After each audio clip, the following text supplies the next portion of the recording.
Hi welcome to our channel bright laundry secret. Silk sari எப்போவுமே புதுசு போல் பாதுகாப்பாக வச்சுக்கணும்னு நினைக்கிறீங்களா? அப்போ இந்த வீடியோ உங்களுக்காக தான். மேரேஜ்க்கு எடுக்கிற பட்டு சாரியை மேரேஜ் முடிஞ்சதும் நம்ம பத்திரமா எடுத்து வச்சுருவோம். அதை ஒரு 2-3 இயர்ஸ் கழிச்சு தான் எடுத்து யூஸ் பண்ணுவோம்.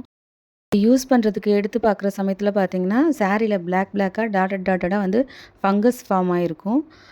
அந்த மாதிரி ஃபங்கஸ் ஃபார்ம் ஆகிருந்த சாரியை ட்ரை க்ளீன் பண்ணிவிட்டு நெட்டட் பேக்கில் வந்து போட்டு வச்சிங்கன்னா ஏர் சர்க்குலேஷன் இருக்கும், ஃபங்கஸ் ஃபார்ம் ஆகாமல் இருக்கும். நம்ம ஃபங்க்ஷனுக்கு எங்கேயாச்சும் போயிட்டு வந்தோன்னா சில்க் சாரி அப்படியே மடித்து வச்சுருவோம். ஃபங்க்ஷனில் ஸ்வெட்டாக இருந்ததுன்னா அதில் வந்து வாட்டர் மார்க் வந்து ஃபார்ம் ஆகிடும் சாரியில்.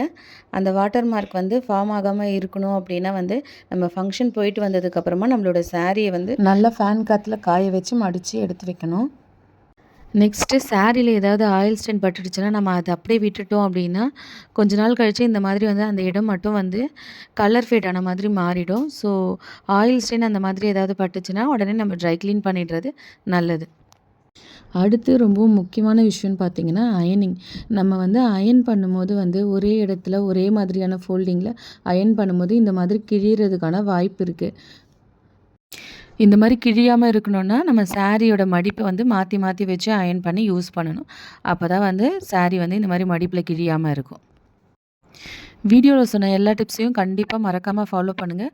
உங்களோட சில்க் சாரியை எப்பவும் புதுசு போல் பாதுகாப்பாக வச்சுக்கோங்க. தேங்க்யூ. நம்ம பிரைட் லாண்ட்ரியில் 6 days ப்ராக்டிக்கல் லாண்ட்ரி ட்ரைனிங் கொடுக்குறாங்க. விருப்பம் இருக்கிறவங்க ஸ்க்ரீனில் தெரிகிற நம்பருக்கு காண்டாக்ட் பண்ணுங்கள். தேங்க்ஸ் ஃபார் வாட்சிங்.